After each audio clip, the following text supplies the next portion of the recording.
Good morning, सुप्रभात छात्रों। आपका कक्षा 6 हिंदी कक्षा में स्वागत है। आज क्योंकि पहला दिन है और पहले प्रथम दिन हिंदी भाषा के विषय में आपको मैं प्रारंभिक जानकारी देना चाहूंगा। ये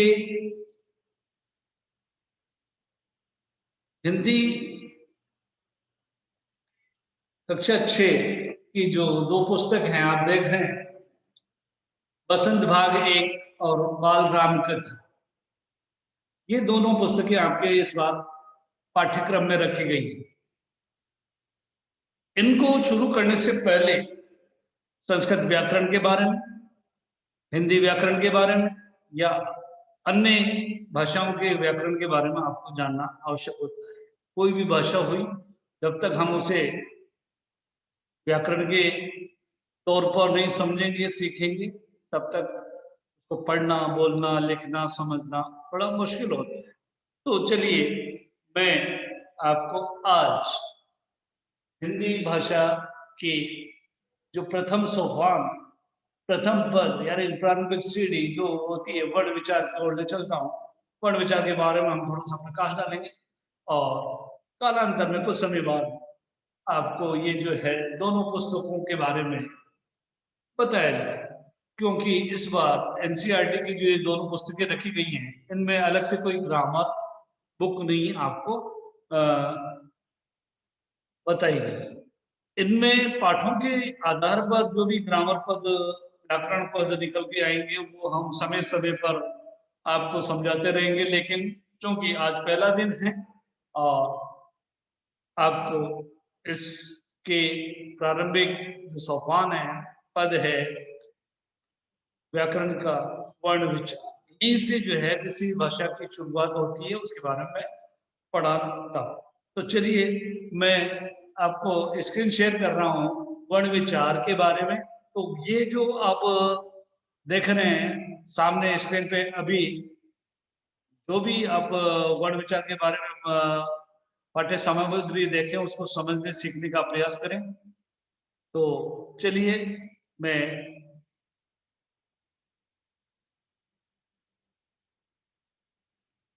वर्ण विचार, जुड़िए और समझिए।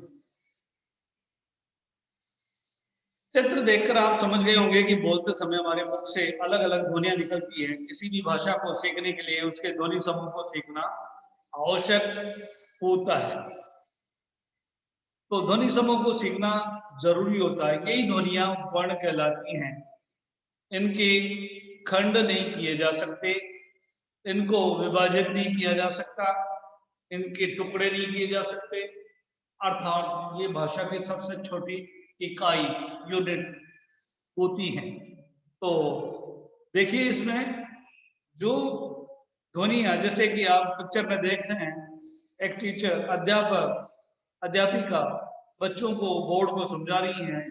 कुछ वर्ण लिखे हुए हैं, प, उ, स, क, क, तो यहाँ कुछ वर्ण हैं जो लिखे हुए हैं और उनको मिलाकर के एक सार्थक शब्द की रचना हो रही है। जैसे प्रथम आप ब्लैक बोर्ड पे देख रहे हैं, तो टीचर यहाँ पर वर्णों को संयोजन करके पुस्तक, मैदान, बस्ता आदि शब्दों के बारे में बता रहे हैं।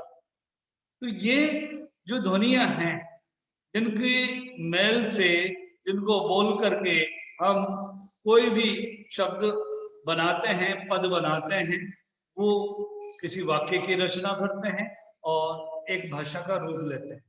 तो भाषा के दो जो माध्यम है, मौखिक और लिखित, उसमें मौखिक में सबसे पहले कोई भी शब्द, पद बनाने के लिए आपको इन वर्णों के बारे में समझना आवश्यक होगा। तो देखिए, भाषा की सबसे जो छोटी इकाई अथवा ध्वनि जिसके खंड नहीं किए जा सकते, वो वर्ण या अक्षर कहलाती। तो ये तो था आपका भाषा की सबसे छोटी इकाई वर्ण का अर्थ। तो अगर अब वर्ण के बारे में पूछा जाए, सिंपल शब्दों में सामान्य रूप से कह सकते हैं कि भाषा की सबसे छोटी इकाई जिसके टुकड़े नहीं किए जा सकते उनको वर्ण कहा जाता है। अब उसके बाद आता है वर्णमाला। हर भाषा की जो है एक वर्णमाला होती है, चाहे वो हिंदी हो, संस्कृत हो, चाहे इंग्लिश। तो यहाँ पर हम हिंदी भाषा की वर्णमाला के बारे में पढ़ेंगे, अर्थात वर्णों का समूह। वर्णमाला मीन्स वर्णों का समूह। विभिन्न प्रकार के जो वर्ण होते हैं उनको जहां पर लिखा व्यवस्थित रूप से लिखा जाता है वही वर्णमाला कहलाती है। जैसे आपके अल्फाबेट इंग्लिश में ABCD, उसी तरह यहाँ पे हिंदी में भी क ख ग या अ आ इ ऊ, ये सारे जो है रखे गए हैं वर्णमाला। तो वर्णों के व्यवस्थित समूह को वर्णमाला कहते हैं। प्रत्येक भाषा की अपनी वर्णमाला होती है। जैसे हिंदी भाषा की वर्णमाला को हम इस प्रकार समझ सकते हैं, सीख सकते हैं। देखिए, सबसे पहले जो है वर्णमाला में जो वर्ण आता है वो स्वर होते हैं। तो आप देख रहे हैं यहाँ पर हम क्योंकि स्वरों के बारे में ही आज अध्ययन करेंगे, तो सबसे पहले आप देखिएगा स्वर। स्वर को आप यहां देखेंगे तो अ, आ, ई, उ, री, ए, ओ, औ। ये जो 11 हैं ये स्वर माने हैं, इनको स्वर कहा जाता है। अर्थात ये जो वर्ण हैं किसी भी मात्रा को लगाने के लिए काम में आते हैं। इसके बाद दो और यहाँ पर जो अनुस्वार और अनुनासिक में और चंद्रबिंदु के द्वारा दिए हुए हैं, और उसके बाद विसर्ग में के बाद दो के बाद ही अलग अलग चिन्ह लगा करके इसको अनुसार, अनुनासिक और जो है विसर्ग के नाम से बताया जाए। आगत ध्वनियों में अर्धचंद्र और नुक्ता शब्द, तो ये सारे चिन्ह आपको हिंदी में प्रयोग करने के लिए मिलेंगे। इनका कहाँ किस तरह कार्य प्रयोग करना है, कैसे इनको उच्चारण करना है, ये समझना आवश्यक होगा। तो हम इसमें देखते हैं, धीरे धीरे इनको थोड़ा सा समझने का प्रयास करते हैं। तो जो हिंदी भाषा में वर्ण है, तो वर्णों को जो है बच्चों मुख्य रूप से दो भागों में बांटा गया है, स्वर और व्यंजन। तो स्वरों में जो है आप देख रहे हैं ये आपके 11 स्वर मुख्य हैं, अ, ई, उ, री, ए, ओ और औ। और इसके अलावा ये अनुस्वार, अनुनासिक, विसर्ग, आगत ध्वनियां आदि चिन्ह या फिर ये ध्वनियां बताई हुई हैं, इनको भी आप देखेंगे स्वरों के साथ जुड़ी हुई हैं, क्योंकि इनकी मात्राओं का प्रयोग होता है, इनकी मात्राएं लगाई जाती है, इसलिए स्वरों के साथ ही इनको रखा गया है। दूसरा जो है व्यंजन। व्यंजन भी जो है, अब यहाँ पर अगर स्वर को हम परिभाषित करें तो ऐसे वर्ण जिनको उच्चारण करने में सबसे कम समय लगता है या किसी अन्य स्वर की अन्य वर्ण की सहायता नहीं लेनी पड़ती, वो जो है स्वर कहलाते हैं।